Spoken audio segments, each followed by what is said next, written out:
Good morning, everyone. This is Ching-Hui. Today, I like to do an alcohol ink project on this alcohol ink hardcore art panel I got from Michael. And this product is from Ranger. And also, I have a air blower.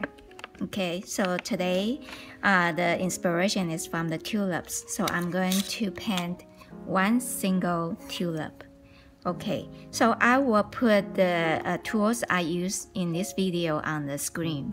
Okay, so it's just the basic for the alcohol ink painting project.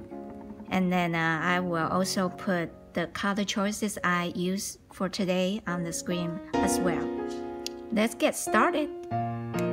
My family and I, we went to the Skagit Valley Tulip Festival the other day, and it's just so beautiful out there, and a lot of tulips blossom, and then I just amazed by the colors. So today I'm going to use these 4 colors for my main color on this